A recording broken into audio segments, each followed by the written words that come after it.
Assalamualaikum warahmatullahi wabarakatuh, Ustaz. Waalaikumsalam warahmatullahi wabarakatuh. Ana hamba Allah dari Rokan Hulu. Ana ingin bertanya, ana seorang akhwat yang belum menikah. Ana tinggal bersama ayah dan ponakan. Qadarullah, ibu ana sudah meninggal, Ustaz. Sekarang ana mengajar di SMP umum, di mana ana tidak boleh bercadar. Namun sekolah itu dekat dengan rumah ana, Ustaz. Namun ana mendapatkan kesempatan untuk bekerja di sebuah SD yang bermanhaj salaf dengan kurikulum yang memperbolehkan ana bercadar. Namun jauh dari rumah ana, Ustaz, sehingga ana harus kos di daerah tersebut. Namun ayah ana tidak mengizinkan ana.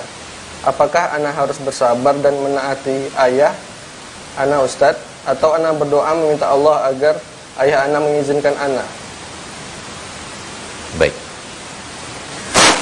Pertanyaan panjang lebar yang telah ditanyakan kepada kita tentang kasus yang dialami oleh saudari kita di salah satu kabupaten yang ada di Riau ini. Semuanya melihat kepada maslahat dan mudarat. Semuanya melihat kepada maslahat dan mudarat. Dan kalau kasus yang sedang ditanyakan, berarti orang tua tidak rela. Anda sebagai seorang anak wanita pergi jauh dari rumah dan ngekos, ngambil kos-kosan di sana untuk sebuah kerja dan atau sebuah ma'isyah, maka orang tua lebih berhak untuk ditaati.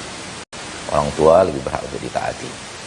Kalau kemudian di tempat yang anti atau antuna mengajar, antuna tidak merasa nyaman, ya bisa dengan cara buka tempat usaha untuk privat, melayani wanita-wanita, anak-anak wanita yang ingin mempelajari ilmu yang Anda miliki dan Anda kuasai.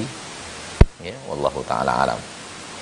Tidak mesti kita harus gantungkan ma'isyah kita kepada sebuah sekolah atau sebuah instansi, institusi, tidak. Rezeki Allah ya yang mengatur. Dan menurut ana, kalau seandainya anti atau antuna berada di dekat orang tua itu lebih afdol. Dan yang lebih afdol lagi ketika antuni atau antuna mengajar, ajarkan akhwat saja. Itu lebih terjaga, wallahu alam bisawab. Nah, yang ingin Anda tanyain berkenaan dengan ketika kita menjual kendaraan,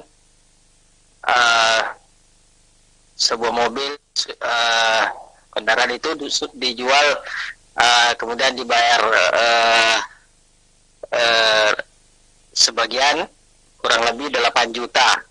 Namun sampai tanggal pembayarannya itu tidak dibayar, dan kendaraannya tidak dibawa, hanya dibayar dulu 8 juta, kemudian kendaraannya tidak dibawa, menunggu tanggal pelunasan, orangnya hilang entah kemana.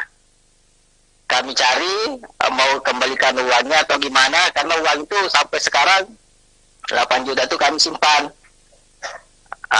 Karena sudah menunggu pelunasannya, tanggal pelunasannya belum datang, karena rencananya mau dibayar 2 kali, orangnya hilang entah kemana. Kami cari-cari tidak ketemu. Bagaimana hukum uang yang kami dapatkan itu, sedangkan mobil masih di tangan kami. Begitu, Ustaz.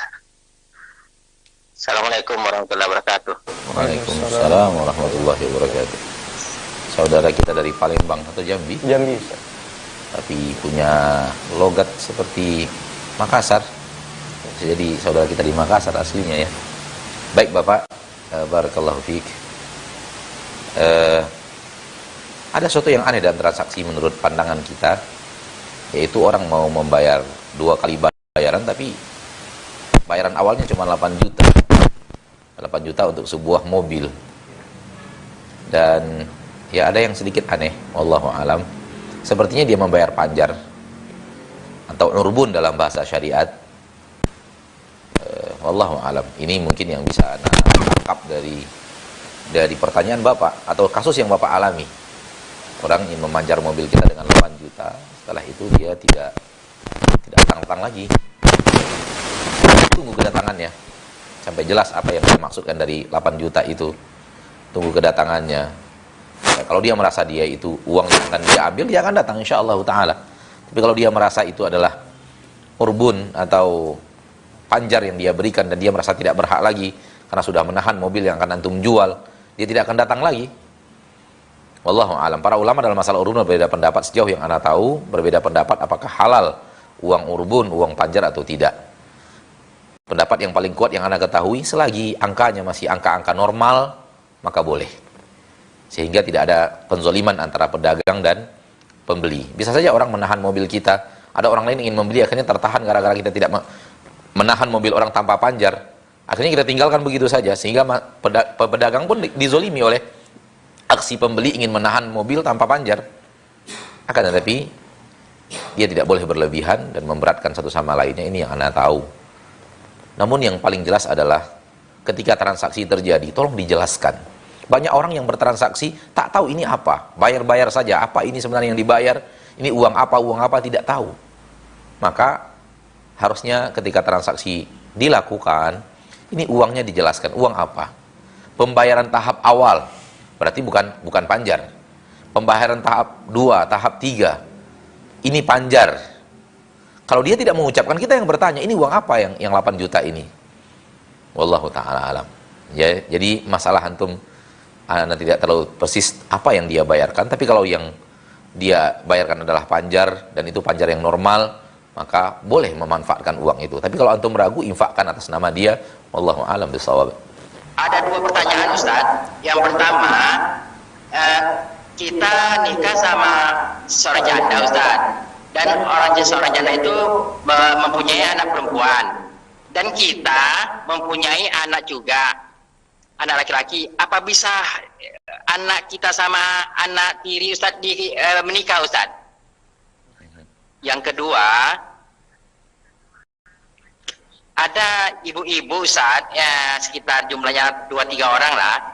Dia mau dari misalnya Petapahan mau nuntut ilmu ke RJ, ke Pekanbaru. Tapi dia nggak ada makramnya Ustaz, hanya bertiga gitu. Dari Petapahan ke RJ nuntut ilmu. Setelah selesai pulang, apakah boleh Ustaz tanpa mahramnya? Makasih Ustaz. Assalamualaikum warahmatullahi wabarakatuh. Waalaikumsalam warahmatullahi wabarakatuh. Pertanyaan pertama tadi tentang anak tiri dengan anak tiri.